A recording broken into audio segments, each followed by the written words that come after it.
বললেন যে আসলে সব পক্ষই তো জুলাই পক্ষ। হ্যাঁ, এটা হচ্ছে ওই যে শেক্সপিয়ারের লেখার মতো আর কি, রোমিও জুলিয়েটে আমরা পড়েছি না যে আপনার দুইটা ওল্ড ট্রাইব, দুইটা ফ্যামিলির বলি হতে হয়েছে আর কি এই জুলিয়েটকে আর কি। এই দুইটা গোত্রের কাছে তো আমরা এই আলোচনাটা বারবার শুনে আসছি আর কি, যারা দেশ চালিয়েছেন দুই পরিবার। তো মোটা দাগে আজকের দায়গুলো তারা কোনোভাবে এড়াতে পারবেন না। মির্জা ফখরুল সাহেবকে যদি আবার কাউন্টার জিজ্ঞেস করি, আপনি আপনার দলই তো আপনারা 3বার দেশ পরিচালনা করেছেন, আপনার ব্যুরোক্রেসি রিফর্ম করবার জন্য কি করেছেন?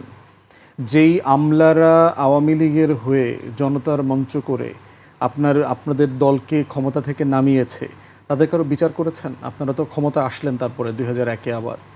তাদের কোনো আমলাদেরকে কি আপনারা বিচার করেছেন যারা তো রাষ্ট্রদ্রোহিতার অপরাধ করেছে? কোনো প্রজাতন্ত্রের কর্মচারী সরকার ক্ষমতা থাকা অবস্থায় সরকারের বিরুদ্ধে তো সে প্রতিবাদ করতে পারে না। তাদের এক নিজস্ব মেকানিজম আছে তার দাবি দেওয়া ডিল করবার জন্য।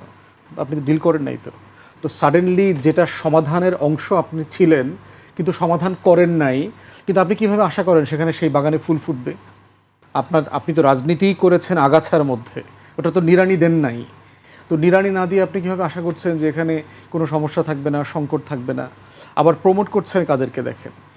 গত ইন্টারিম অ্যাডমিনিস্ট্রেশনের সময় মানে বৈষম্য বিরোধী কর্মচারী ফোরাম করা হয়েছিল, সচিবালয়ে দেখবেন প্রচুর মিছিল মিটিং করছে।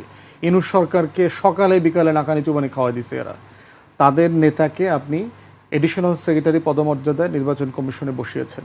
18 সালের পর থেকে যে ধুমায় বিএনপি রাজনীতি করছেন, তাহলে আপনি কীভাবে আশা করছেন? মানে আপনাদের কথার ভিতরে তো আমি বৈপরীত্য দেখতে পাচ্ছি। তাহলে বিষয়টা হচ্ছে যে আপনাদের তো নিজেদের দায় নিতে হবে, যেহেতু আপনারা মোটা দাগে আপনারাও তো 15-20 বছর এই দেশটা শাসন করেছেন। আপনারা কি করেছেন এই ব্যুরোক্রেসি, এই আমলাতন্ত্রকে রিফর্ম করবার জন্য, তাদেরকে জবাবদিহিতার মধ্যে আনা, সেগুলোর চেষ্টা আপনারা করেন নাই তো। দলীয় অ্যাপয়েন্টমেন্ট দিয়েছেন। গত সপ্তাহে দেখলাম সরকারি প্রতিষ্ঠানে বিএনপির 31 দফার 8ম দফায় বলা আছে যে রাষ্ট্রীয় সাংবিধানিক সংবিধিবদ্ধ প্রতিষ্ঠানে নীতিমালা প্রণয়ন করে তারপরে যোগ্যতা মেধার ভিত্তিতে তারা অ্যাপয়েন্টমেন্ট দেবেন। কি নীতিমালার ভিত্তিতে দিলেন? বাংলাদেশ ব্যাংকের গভর্নর বানালেন, নির্বাচন কমিশনে বসালেন, বিভিন্ন কর্পোরেশনে বিভিন্ন জনকে দায়িত্ব দিলেন, সব দলীয় পদধারী লোক। দলীয় পদধারী লোক মানে আপনার দলের জন্য সে রাজপথে আন্দোলন সংগ্রাম করছে, জেল খাটছে। এরকম জেল তো লাখ লাখ মানুষ খাটছে। যাকে তাকে আপনি আইনে বসায় দিবেন এখানে আপনার পদে আছে বলে, সেই কাজটার জন্য ফিট কিনা, সুইটেবল কিনা, সে আমলা না হোক আপনার দলেরই হোক, আপনি ভেটিং করলেন কিনা সেই কাজটার জন্য প্রপার অ্যান্ড ফিট? তাহলে আপনি আপনার যেটা প্রত্যাশা করছেন আর আপনি যা করছেন দুটার সাথে মিলছে না। সহিংসতার ব্যাপারে দেখেন যে মানে এই খাইসলতটার নাম হচ্ছে আওয়ামীপনা। মুখের কথার বদলে আপনি গায়ে হাত তুলবেন। কেন আওয়ামীপনাটা কাজ করবে? মানে এইটা তো আমরা তো এইটা জানতে চাচ্ছি আমাদের সহযোদ্ধাদের কাছ থেকে। বিএনপি তো আমাদেরও দল। মানে বিএনপি কি মানে গণ অভ্যুত্থানের পক্ষের দল না? বিএনপি প্রথমবারের মতো ক্ষমতায় আসছে যে সময়টাতে তার কোনো হস্টাইল অপোজিশন নাই। তাকে টেনে হিচড়ে যেন তেনভাবে ক্ষমতা থেকে নামায় ফেলতে চায় সকাল সন্ধ্যায়, এমন কোনো বিরোধী দল নাই বাংলাদেশে এখন। সবাই জাতীয়তাবাদী রাজনীতি করে, মোটা দাগে শহীদ জিয়ার ক্যানভাসের পলিটিক্স করতেছে। কিন্তু এইরকম একটা সময় যারা সবাই আপনারা মিলে জামাতের সাথে আপনাদের পরকীয়ার ভালোবাসার সম্পর্ক, প্রেমের সম্পর্ক 25 বছরের, আপনারা হঠাৎ করে তাদের বিরুদ্ধে খেপলেন কেন? মানে তাদের সাথে আপনাদের এই সম্পর্ক কি সমস্যা হইল? আপনারা এনসিপি আপনারা এত কৃতজ্ঞ। জুলাইয়ের পরে দেখলাম প্রত্যেক নেতার সেই অশ্রু সজল বক্তব্য, এই বাচ্চাদের প্রতি তাদের কৃতজ্ঞতা। অনেকেই এখনও স্বীকার করেন যে তাদের প্রতি কৃতজ্ঞতা, আপাও মাত্র বললেন। তাহলে সেই ছেলেপেলের উপরে খেপতেছেন কেন? ওদের 2-4টা বক্তব্য আপনার ভালো না লাগে, সমস্যা কি? আপনি ইগনোর করেন। মানে সব বক্তব্য বিএনপি নেতাদের বক্তব্যই তো আমরা খুব বিরক্ত। তো পার্লামেন্টে বিএনপির অধিকাংশ এমপিরা যে সকল মানে বাকাওয়াজ লো ক্লাস গার্বেজ বক্তব্য দিচ্ছে, কী করবো এটা নিয়ে? মানে আমরা কারো গায়ে হাত তুলবো? আমি তো বলছি যে আপনারা ইউনিয়ন পরিষদের চেয়ারম্যান মেম্বারের মতো বক্তব্য দিচ্ছেন, এমপিদের মতো দিচ্ছেন না। তাহলে এখন কারো বক্তব্য ভালো না লাগবে না, তার গাড়িটা ভেঙে দিবেন, ওরে মারবেন, লাঠিসোঁটা নিয়ে পিটাবেন, পিটায় এলাকা ছাড়া করবেন, এরপরে পুলিশকে দিয়ে 140 ধারা জারি করাবেন, এরপরে ট্রাক বসাবেন, এরপরে ট্র্যাক্টর বসাবেন, এরপরে অ্যাম্বুলেন্স বসাবেন, লাশবাহী গাড়ি বসাবেন। মানে এগুলো কি? আবার মামলা নেবেন না, কাউকে গ্রেফতার করবেন না। মানে এগুলোই তো আওয়ামী লীগের আমলে আমরা দেখছি। এখন এই জিনিসগুলো যদি আপনিও কন্টিনিউ করেন তাহলে আপনার মধ্যে পার্থক্যটা কি হলো? আপনার 31 দফা তো হবিগঞ্জে কবর রচনা হয়ে গেছে। 31 দফার যে স্পিরিট রাষ্ট্র গঠনের, রাষ্ট্র সংস্কারের, পুলিশ প্রশাসন আইন শৃঙ্খলা বাহিনীকে সংস্কার করবার প্রত্যেকটা জায়গা তো লঙ্ঘিত হয়েছে। ওখানে সিলেটে যেখানে যেখানে মারামারি করতেছেন, বাংলাদেশের কোথাও পদযাত্রা নিয়ে কিন্তু তেমন কোনো আলোচনা ছিল না। আপনি এখন পদযাত্রাকে, এনসিপির প্রোগ্রামকে একদম টক অফ দ্য টাউন বানিয়ে দিয়েছেন। কী লাভ হয়েছে? তাহলে এনসিপি সরকারকে বাধ্য করতে পারছে যে 144 দ্বারা জারি করা যায়, আমরা ওইখানে প্রোগ্রাম বাস্তবায়ন করে তারপরে মাঠ ছাড়বো। কী লাভ হয়েছে? কে জিতলো? কেউ কি আসলে জেতে এই ধরনের সিচুয়েশনগুলোতে? পুলিশ যে আচরণ করতেছে দেখলাম, মেয়েদেরকে ধাক্কি হাবিজাবি, 144 কোথায় পৌরসভার ভিতরে আপনি শ্রীমঙ্গলে গাড়ি আটকায় দিচ্ছেন। মানে এগুলো অপ্রয়োজনীয় ছিল আর কি। না আপনার কারো বক্তব্য ভালো লাগে না, আপনি তাকে নিয়ে ট্রোল করেন, তাকে নিয়ে মিম বানান, মানে তাকে অনেক ক্রিয়েটিভ প্রতিবাদের জায়গা তৈরি হয়েছে, তো তাকে নিয়ে আপনি প্রতিবাদ কর্মসূচি দেন, মানববন্ধন করেন। মানে আপনার নেতাকর্মীকেও তো আপনি একটা গণতান্ত্রিক ফ্রেমে আনবার অভ্যেস করাতে হবে। এবং তারপরে পিছনে গেঞ্জিতে পড়া হচ্ছে হবিগঞ্জ জেলা ছাত্র দল। এখন বিএনপির একজন নেতা আমাকে বলছেন যে এগুলো ছাত্রলীগের ছেলেপেলের কাজ, ভিতরে ঢুকে এই কাজগুলো করছে, দুইটা দলের ভিতরে যে ভ্রাতৃপ্রতিম সম্পর্ক আছে এটা নষ্ট করে দেওয়ার জন্য। এই কথাটা যদি সত্য হয়ে থাকে এটা তো আরও ভয়ঙ্কর। তাহলে কি আজকে আমরা ধরে নেব যে বিএনপি, জামাত, এনসিপি, এবি পার্টি এদের সবার ভিতরে যে গণ অভ্যুত্থানের ভ্রাতৃপ্রতিম সম্পর্কটা আছে, এই সম্পর্কটা ধ্বংস করবার জন্য চেষ্টা করা হচ্ছে অনলাইনে অফলাইনে? আপনারা সে ফাঁদে পড়ছেন, আপনাদের নেতাকর্মীরা সে ফাঁদে পড়ছে। তাহলে এটা তো আরও ভয়ঙ্কর হবে। 6 মাসের ভিতরে যদি আপনি তার নিয়ন্ত্রণ হারায় ফেলেন, এরপরে কি হবে? বিএনপি নেতাকর্মীদেরকে বলতেছি, ভাই 1 থেকে 6-এর কথা মনে রাখিয়েন। এই বিএনপি কিন্তু অপারেশন ক্লিন আউট করছে, এই বিএনপি কিন্তু র্যাব বানাইছে, বানায়া হাজার হাজার দলের নেতাকর্মীরা কিন্তু আজিমপুর পাঠায় দিছে, লাশ পাওয়া যায় না কিন্তু। অতএব এই বাস্তবতাগুলো মাথায় রাখিয়েন। আপনারা যারা বেশি বাড়তেছেন, নয়া মানে 5 তারিখের পরে হাইব্রিড বিএনপি হয়েছেন, আপনাদের বাস্তবতাগুলো মাথায় রাখেন। কিন্তু বিএনপি যখন ইনটলারেবল হয়ে যাবে, পাবলিক সেন্টিমেন্ট যখন প্রচণ্ড রকম বিপক্ষে চলে যাবে, তখন বিএনপি কিন্তু হার্ডলাইনে যাবে। তাদের এই হার্ডলাইনে যাওয়ার ইতিহাস আছে। অতএব বাড়াবাড়ি বেশি করিয়েন না, সবাই মিলে একটা গণতান্ত্রিক পলিটিক্স করা দরকার। আমি এনসিপির বন্ধুদেরকে বলবো যে ভাই, আমি তো সারাদিন বিএনপির সমালোচনা, অনেক পলিসির সমালোচনা করতেছি প্রতিদিন, কই তাকে তো এই জন্য আমাকে কোনো স্ল্যাং বলতে হচ্ছে না, তার বাবা মা পরিবার নিয়ে তো কোনো কথা বলতে হচ্ছে না, বিএনপির কোনো নেতা মনিয়াপার বংশ এগুলো নিয়ে তো আমাকে কথা বলতে হচ্ছে না। আমি মনিয়াপার সাথে দ্বিমত করতেছি, আমি আপনার সাথে একমত না, এই পয়েন্টে একমত না, আপনার পলিসি এখানে কন্ট্রাডিকশন আছে, আপনার কথা কাজে মিল নাই, বলেন আপনি। এই জন্য আমাদের সহযোদ্ধা বন্ধুদেরকে বলছি, রাজনৈতিক ভাষা প্রয়োগের ব্যাপারে আমাদের সবার এক লিমিটেশন আছে। আমি আমাকে সহই বলছি যে আমাদের সবার এই ব্যাপারে সতর্ক থাকা দরকার।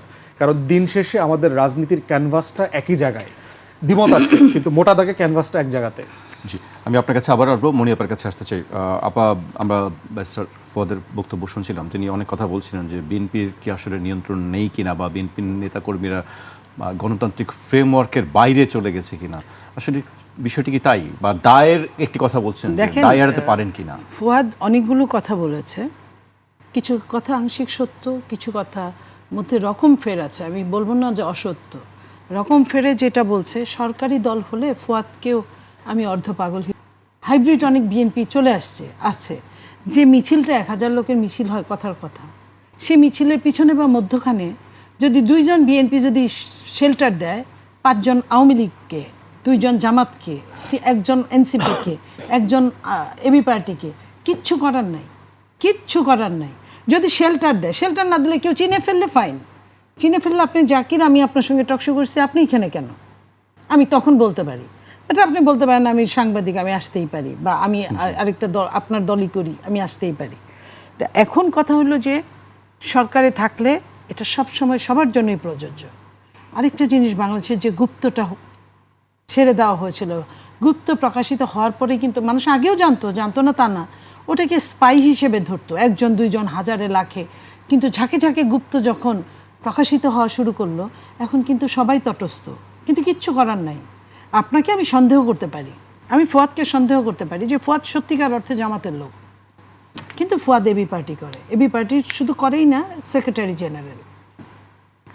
এখন তার কিন্তু যুক্তি আছে, সেই যুক্তিকে আমি বলতে পারি, আমার কাছে ওই প্রমাণ নাই, আমি অনেকগুলো প্রমাণ অঘোষিত দিতে পারি। কিন্তু ফুয়াদ যখন আমাকে বলবে যে আপনি দেন, কাগজ কথা বলবে, আপনার এই কথা তো কথা বলবেন, আপনি আমাকে কোথায় দেখেছেন, ছবি কথা বলবে, আমি তো সেটা দিতে পারবো না। বাট আমি মনে করতেই পারি যে জামাত কিছু দিনের জন্য তাকে এখানে রেখেছে, বা জামাতের এটা রেস্টিং টিম হতেই পারে, এটা আমি বলতে পারি। ঠিক তেমনই ফুয়াদও আমাকে বলতে পারে এটি আসলে এটা ডেঞ্জারাস আমরা একটু জানতে চাই এই যে আসলে সমস্যা। তার আমি শেষ বিরুদ্ধে এই করি ধরনের একটু। কথা বলা হয়, আপা আজকে ফুয়াদ আমাকে বললেন বলতে জি। পারে যে এই যে কিছুদিন আগে যেতগুলো প্রকাশিত হলো আপনার দলে নাই, এটা কে বলছে? আমি তার সাথে এই ব্যাপারে একমত হয়ে বলতে পারি, যেখানে মাননীয় চেয়ারম্যান, মাননীয় প্রধানমন্ত্রী যেখানে বলেছেন, এই ছেলে তুমি আরেকবার কথা বললে আমি তোমাকে গুপ্ত বলতে বাধ্য হব, তার মানে কি তার ভেতরেও গুপ্ত এবং সুপ্তের একটা আলো আধারির খেলা চলছে যে হ্যাঁ এরকম হতে পারে, নইলে আমি স্বাভাবিক বক্তৃতায় সে কেন কথা বলছে, কেন আমার এটা মিস কন্ট্যাক্ট করছে। তো এই জায়গাটায় সময়টা ভীষণ অসময়। আমি সেটাই বলবো। দেখেন এনসিপিতে একজন নাহিদ আছে, বেশ ভদ্র ছেলে, ভদ্রলোক, আমি কোনো নোংরা ভাষায় তাকে কথা বলতে শুনিনি। একটা রাজনীতিক চিফ হিসেবে যেভাবে কথা বলা দরকার বলে, আমি এটা মেনে নিব। তাকে নিয়েও তো ট্রল করা হয়। ট্রল তো আপনার সবাইকে নিয়ে করা হবে। ট্রল আপনার প্রধানমন্ত্রীকে নিয়ে করা হয়, ট্রল আমাকে নিয়ে করা হয়, ট্রল ফুয়াদকে নিয়ে করা হয়, ট্রল করা হোক। রাজনীতিবিদ আমরা কিন্তু জনগণের কাজ করার জন্য মাঠে নামছি। জনগণ আমাদের অনেক কিছুই বলতে পারে, ফাইন, ট্রল করুক। কিন্তু ট্রলটা এক জিনিস আর গালাগালি, একজন নাহিদ ইকুয়াল টু একজন নট পাটোয়ারি, একজন আক্তার তো ওদের সেক্রেটারি জেনারেল। আক্তার কখনোই আমি দেখি নাই তাকে না সংসদে না বাইরে কোনো একটা বাজে কথা বলতে। তো এই কথাগুলো তো আমরাই বলছি। তাহলে একটা নাসিরুদ্দিন পাটোয়ারিকে নিয়ে, এবং সে সকল অনিষ্টগুলোর জন্য দায়ী। প্রতিদিন আপনি যদি গালি শুনেন এবং আপনি স্পষ্টভাবে, এখানে অস্পষ্ট নয়, ট্রল না, আপনার নাম ধরে গালি দিচ্ছে, আপনি যখন গালি শুনবেন, আপনি তো একজন মানুষ, গালি আপনি আপনার বাবা মা তুলে গালি, আপনাকে তুলে গালি, আপনার ফ্যামিলি তুলে গালি, যখন আপনি এই ধরনের গালি শুনবেন, একটা পর্যায়ে আপনার শিক্ষা কিন্তু আর আপনার সঙ্গে থাকবে না। তার প্রমাণ আমি আরেকটা টেলিভিশনে বলেছিলাম, ঢাকা বিশ্ববিদ্যালয়ে 89-তে ডাকসু নির্বাচন হয়েছিল। ডাকসু নির্বাচনে দুদু রিপন পরিষদ ছিল বিএনপিতে। তো সেখানে মুস্তাক, ওই সিলেটের যে ভিপি সুলতান মাহমুদ মনসুর, তারা পাশ করলো। তো এই যে দুদু ভাইয়ের নামে পরের দিন ছাত্রলীগ এবং তাদের যে সংগঠন জোট, তারা মিলে একটা মিছিল করলো। তো দুদু ভাইয়ের নাম দুদু, তারা ডানুর কোট্টা নিয়ে বাইর হয়ে, মানে চরম স্ল্যাং একটা অবস্থা। এরপরে ধাওয়া পাল্টা ধাওয়া, এটা নিয়ে হলো। ফেল পাস নিয়ে কিন্তু হলো না। পাশ করার জন্য আপনাকে বিকৃতভাবে তো আপনার উপস্থাপনের দরকার নাই। এই যে বিকৃত, যে কোনো জিনিস বিকৃত, তাও যদি ওপেন যদি হয়, এটা অনেকেই ধরে রাখতে পারে না। গতকালকে পরশুদিন যে বক্তব্যটা হয়েছে, তারপরে যে সাধারণ জনগণ, বিএনপি ইতিমধ্যে বলেছে বিএনপির লোক ছিল না। আপনারা যদি থাকে তাহলে আপনারা প্রমাণ, এখন তো প্রমাণ কোনো সাংবাদিকের কাছে থাকে না যে সাংবাদিকরে পয়সা দিয়ে কেনা যাবে। প্রমাণ এখন প্রত্যেক মানুষের কাছে, প্রত্যেক মানুষের পকেটে প্রমাণ। তো প্রমাণ যদি থাকে আপনারা বলবেন যে হ্যাঁ এ ছাত্র দলের প্রেসিডেন্ট ছিল, সেক্রেটারি ছিল, যুবদল ছিল, বিএনপি ছিল, তাহলে বলতে পারেন।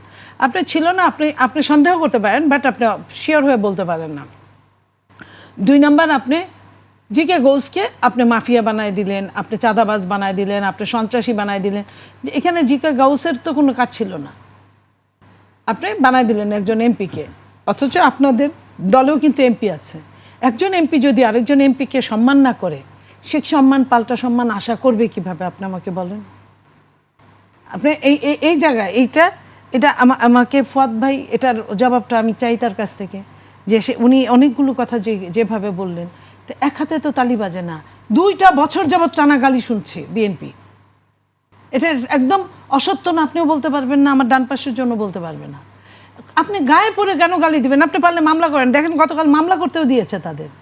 এই যে কণ্ঠের স্বাধীনতার পাশাপাশি, কণ্ঠের স্বাধীনতা বলতে এই না, আমার বাবা ছোটবেলা বলতো তোমাকে আমি স্বাধীনতা দিয়েছি, কিন্তু স্বাধীনতা বলতে এই না যে যা ইচ্ছা তাই করা। চরিত্র বলতে এই না যে তুমি শুধু লম্পট নও, চরিত্র কিন্তু আপনি একটা মিথ্যা কথা বলছেন, অসত্য কথা বলছেন, এটাও কিন্তু আপনার চরিত্রহীনতার একটা জায়গা। তো প্রত্যেকটা জায়গায় তো চিন্তা করতে হবে একজন রাজনীতিবিদের, যে আমি ফিউচারে অনেক বড় হব। আমরা তো কতদিন, আমি যখন ইউনিভার্সিটিতে প্রথম পড়ি, আমার ওয়েট ছিল সম্ভবত আপনার 30 থেকে 32 কেজি। সেই সময় থেকে আমার নেতৃত্ব কর্মীও মনে হয় না, এত হালকা পাতলা বাতাসে আগে চলতাম। সেইখানে আমি তখন থেকে আমার মায়ের শাড়ি পরা শুরু করছি, যাতে আমাকে মনে হয় যে আমি আপনার প্রতিনিধিত্ব করার জন্য রেডি হচ্ছি, প্রিপারেড। তো সেইখানে আমি এখন পর্যন্ত সেটা ধরে রাখার চেষ্টা করি। তো তো সেই জায়গায় আপনি একজন নেতা হবেন, নেতাকে আপনি যে দেশের নেতা হবেন সে দেশের নেতাকে জনগণ কিভাবে চায় আপনি বুঝবেন না, আপনি তার পালসের খবর রাখবেন না, তাহলে কিভাবে সম্ভব? আপনি সারাদিন গালি দিবেন, গালিরও তো একটা সীমা আছে।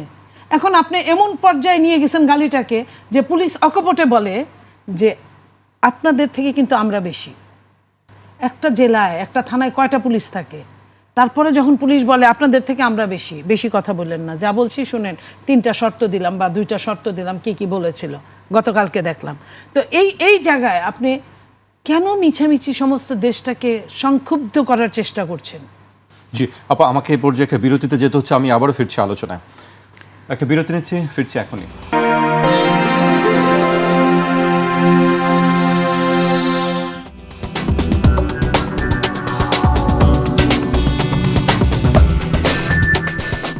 বিরতির পর আবারও স্বাগত। আপনারা দেখছেন 21 রাত। আমাদের সঙ্গে আছেন বিএনপির সংসদ সদস্য নীলোফার চৌধুরী মনি এবং এবি পার্টির সাধারণ সম্পাদক ব্যারিস্টার আসাদুজ্জামান ফুয়াদ।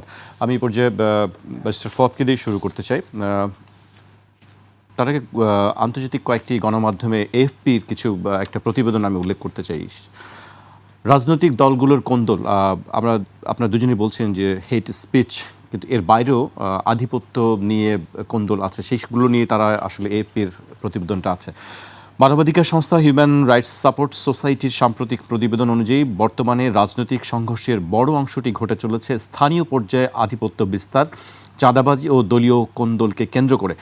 গার্ডিয়ান আরেকটি খবর দিচ্ছে, সংঘর্ষের ঘটনাগুলোর মধ্যে বিএনপির অভ্যন্তরীণ কোন্দল, বিএনপি আওয়ামী লীগের মুখোমুখি অবস্থান এবং বিএনপি জামায়াতের স্থানীয় পর্যায়ে সংঘর্ষ প্রধান কারণ হিসেবে উঠে এসেছে। এছাড়া সাভার, চট্টগ্রাম সহ দেশের কয়েকটি স্থানে সহিংসতার ঘটনা আমরা দেখেছি। 9 জুন একটি বৈঠক চলাকালীন বিএনপির স্থানীয় প্রতিনিধি বিল্লাল হোসেন তালুকদারকে কুপিয়ে হত্যা করা হয়। 12 জুন চট্টগ্রামে সিএনজি অটোরিকশায় করে আসা একদল সশস্ত্র সন্ত্রাসী ব্যবসায়ী ও স্থানীয় বিএনপি নেতা মাসুদুল হককে গুলি করে হত্যা করে। 6 জুলাই ঢাকার অদূরের সাভারে একটি বিরোধী দলের সমাবেশে হামলাকারীরা পেট্রোল বোমা নিক্ষেপ করে, এতে জাতীয় নাগরিক পার্টির 4 জন কর্মী আহত হন। আমরা শুধু বক্তব্য না, একটি আধিপত্য বিস্তার নিয়েও বিভিন্ন দলের কোন্দল নিয়েও আমরা সংঘর্ষের ঘটনা দেখছি। আসলে এইগুলোর কারণটা কি? একটা তো হচ্ছে যে বহু বছর সহিংস রাজনীতিতে যে সকল নেতাকর্মীরা অভ্যস্ত হয়ে গেছেন, তাদেরকে আপনি সাডেনলি তো মানে কালচার থেকে বের করে নিয়ে আসতে পারবেন না। তারা আপনার যে ঘটনাগুলো ঘটেছে এটা খুবই বাংলাদেশের কালচারে খুবই রেগুলার ঘটনা আর কি। তারপরে রয়ে গেছে আপনার সরকারি দলের ভিতরকার গ্রুপিং পলিটিক্স। কারণ হচ্ছে যে বিরোধী দলে থাকা অবস্থায় কিন্তু আমরা খুব বেশি বীরপুরুষের দেখা পাই নাই। মাননীয় সাবেক প্রধানমন্ত্রীকে যখন এক কাপড়ে 40 বছরের বাড়ি থেকে বের করে দিয়েছে, আমরা কিন্তু এরকম হাজার হাজার লাঠিসোঁটা নিয়ে বীরপুরুষদেরকে রাস্তা দেখতে পাইনি। বালুর ট্রাক দিয়ে যখন বেগম জিয়াকে আটকে রাখা হয়েছিল, অথবা মার্চ ফর ডেমোক্রেসিতে যখন বের হইতে দেয় নাই, সেদিন কিন্তু আমরা লক্ষ লক্ষ বীরপুরুষ দেখি নাই। 28শে অক্টোবরও আমরা পল্টনে প্রচুর বীরপুরুষ পাই নাই। তো এই জন্য হচ্ছে যে আমরা, এবং আওয়ামী বীরপুরুষদের দিকে এখন তাকান, এই যে আওয়ামী বীরপুরুষ শামীম ওসমান, আওয়ামী বীরপুরুষ হাজী সেলিম, আওয়ামী বীরপুরুষ নিজাম হাজারি, তারপরে জয়নাল হাজারি মরহুম, আওয়ামী বীরপুরুষ আজম নাসির, কে কোথায় আছে এখন বলেন দেখি? নানক, এই সকল বীরপুরুষরা কোথায়? আপার এলাকার বিখ্যাত বীরপুরুষ। তো এই বীরপুরুষত্ব ওয়ার্ক করে না পলিটিক্সে। পলিটিক্সে পার্মানেন্টলি হচ্ছে ওয়ার্ক করে হচ্ছে ডিসেন্সি। আপনি যদি ডেমোক্রেটিক ভ্যালুজ মেনটেন করে রাজনীতিটা করেন। এই যে হাসিনা যে পরিমাণ গুন্ডামি করছে গত 17-18 বছর, বীরপুরুষত্ব দেখাইছে, কী লাভ হয়েছে? এই জন্য আমরা আমাদের সহযোদ্ধা সকল রাজনৈতিক দলকে বলছি, দয়া করে বীরপুরুষত্ব দেখাবেন না, এটা ওয়ার্ক করে না। একজন বিএনপির নেতা বলতেছে আমরা না চাইলে কোথাও কেউ পদযাত্রা করতে পারবে না, মানে তার এত বড় দল, এনসিপি এত ছোট দল, ওয়েল আসলে পদযাত্রা করতে পারবে আপনারা না চাইলেও। আপনারা চান নাই না চান নাই, শেখ হাসিনা ক্ষমতায় ছিল, অতএব কার কতটুকু ক্যাপাসিটি আছে, ক্ষমতা আছে, এগুলো আমরা জানি। এই কথাগুলো বলাটা খুব অন্যায় কথা। কারণ হচ্ছে দেশের মানুষের ক্ষমতা কোনো দলকে দিয়ে দেওয়া হয়নি, কে গণতন্ত্র প্র্যাকটিস করবে, কে মিছিল মিটিং করবে না করবে। এই জন্য হচ্ছে যে আমি এর আগে আহ্বান করেছি মাননীয় প্রধানমন্ত্রী শুধুমাত্র এই রাজনৈতিক সংস্কৃতি নিয়ে ডিল করবার জন্য একটা জেন্টলম্যান এগ্রিমেন্টের দাওয়াত দিতে পারেন। সকল রাজনৈতিক দল যারা রাজপথে, সংসদে আছে, সংসদের বাইরে আছে, গণতন্ত্রে বিশ্বাস করে, জুলাইয়ের পক্ষে, সকল দলকে নিয়ে একটা জায়গাতে একমত হওয়া দরকার যে আমরা কোনো পক্ষকে কেউ ব্যক্তিগতভাবে অ্যাটাক করব না। আমরা দল নিয়ে কথা বলবো, সরকারের পলিসি নিয়ে কথা বলবো, কিন্তু ব্যক্তিগতভাবে পরিবার নিয়ে, মা বোন নিয়ে, আপনার বংশ পরিচয় নিয়ে, এগুলো নিয়ে কেউ কথা বলবো না। স্থানীয় রাজনীতির ক্ষেত্রে আপনি কি করবেন সেটি আপনি কথা স্থানীয় বলছেন। পলিটিক্স হচ্ছে গণতন্ত্রায়ন। স্থানীয় পলিটিক্সের মূল সমস্যা হচ্ছে আপনার কে ইউনিয়ন পরিষদের চেয়ারম্যান হবেন আগামী দিনটাতে, কে উপজেলা চেয়ারম্যান হবেন, কে মেয়র হবেন। এখন এটাতে একটা সমাধান হচ্ছে সিম্পলি গণতন্ত্রের প্র্যাকটিসে ফিরে যাওয়া। বিএনপি অনেক বড় দল, 20 বছর ধরে সে ক্ষমতার ভাগ বাটোয়ারাতে ছিল না, তাহলে তার ভিতরে এখন অনেক প্রার্থী। মেম্বার হইতে চায় বিএনপির 10 জন আছে, এবং চেয়ারম্যান হইতে চায় 5-7 জন 10 জন। আমার ইউনিয়নে 17 জনের নাম দেখলাম আপনার বিএনপির, সবাই বিভিন্ন অঙ্গ সংগঠনের। এখন এই কারাকারিটাকে আপনি রিজলভ কিভাবে করবেন? আপনি ইউনিয়ন পরিষদে বিএনপির সদস্যদেরকে ভোটাভুটিতে দিয়ে দেন, যারা যারা চেয়ারম্যান হইতে চায় তারা ভোটে চলে আসুক, দলের ভিতরে ভোটে। দলের ভিতরে ভোটে যিনি বেশি ভোট পাবেন তিনি ইউনিয়ন পরিষদের চেয়ারম্যান প্রার্থী হবেন। মানে আপনাকে একটা ফরম্যাটে আনতে হবে। তো এটা তো শক্তির মহড়ায় চলে গেছে। আপনি এখানে যদি গণতন্ত্র আনতে না পারেন, এখানে এটা কি হইতে হবে? মাঝখানে একটু কথা বলি, সেটা হলো যে আপনি জানেন, আপনাকে বলার দরকার নাই, প্রত্যেকটা জেলায় থানায় একটা গ্রুপিং আছে, আপনি ভালো করে জানেন। সেই গ্রুপিংয়ে যার কাছে পাওয়ারটা হলো কমিটি, যার কাছে সে অন্যায়ভাবেও কমিটি বানিয়েছে। আপনি যখন ভোটের কথা বললেন তখন আমি এই কথাটা বললাম। এখন আপনার কাছে কমিটি আপনি অন্যায়ভাবে বানিয়েছেন, যে সত্যিকার যোগ্য তাকে আপনি দেনই নাই, যে সবচেয়ে জনপ্রিয় তাকে আপনি ওখানে ফেল করাই দিতে পারবেন, কারণ আপনি তো আপনার হাতে এখানে দলের জন্য না, আপনি আপনার জন্য কমিটি বানিয়েছেন। আপনি যাকে ভোট দিতে বলবেন সেই ভোট দিবে, তাতে কি হবে? যে মানুষটা পাশ করে সে মানুষটা কিন্তু মনোনয়ন পাচ্ছে না। এখন সে মানুষটা বলতে পারে যে আমি তো আসলে পাশ করার, আমি কেন মনোনয়ন নিব না, আমি নিব। এটা তো এখানে তো দল নাই, এখানে দল কি করবে? মনোনীত করতে পারে, সাপোর্ট দিতে পারে, অন্য কিছু না। তাহলে আমি ইলেকশন করব, যেহেতু এখানে ধানের শীষ নাই, নৌকা নাই, লাঙ্গল নাই, আপনার শাপলা ফুল নাই, দাঁড়িপাল্লা নাই, তো সেটা আমি করতে পারি। তো সেই জায়গায় করতে গেলে তখন কিন্তু সব দলেরই কন্ট্রাডিক্টরি হয়েই যায়। আপনি দেখেন জামাত, এনসিপি, এবি পার্টি এরা তো জোট করেছে, জোটে আপনার স্থানীয় সরকারে এনসিপি এবং জামাত কিন্তু আলাদা আলাদা দিচ্ছে। তার মানে কি তাদের সঙ্গে আন্ডারস্ট্যান্ডিং হয় নাই বলে তো এই কাজ, এটা সবখানেই তাই হয়। সরি, তারপরে হচ্ছে যে এইটা কি মানে কার্যকর করবার জন্য একটা পদ্ধতি বের করতে হবে, এছাড়া সিম্পলি এটার কোনো সমাধান নাই। সমাধান গণতন্ত্রে আসতে হবে। সেটা দল ভাববে যে এই যে যোগ্য সদস্যরা কেউ বাদ পড়লেন কিনা, প্রার্থী হওয়ার পলিটিক্সে বাদ পড়লেন কিনা। সেকেন্ডারি যেটা করতে হবে, সিরিয়াসলি ফৌজদারি অপরাধকে এনফোর্স করতে হবে। আপনি যখনই যেখানে আধিপত্যকে নিয়ে মারামারি হচ্ছে, সংঘর্ষ হচ্ছে, আইন শৃঙ্খলা বাহিনীকে দিয়ে দুপক্ষই তো মনে করছে যে আমি যোগ্য, এটি তো বলতেছি, তার দুপক্ষেরই শক্তি আছে। গ্ল্যাডিয়েটার্স ফাইট যদি গণতন্ত্র না থাকে তাহলে আপনি গ্ল্যাডিয়েটার্সের ফাইট দিয়ে দেন।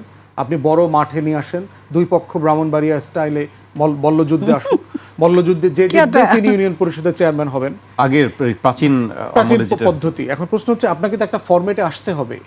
মানে এটা আমি করছি না, এটা চ্যালেঞ্জ। আপনি যেটা বলেছেন এটা একটা করার একটা চ্যালেঞ্জ, কিন্তু এটাই হচ্ছে সমাধান।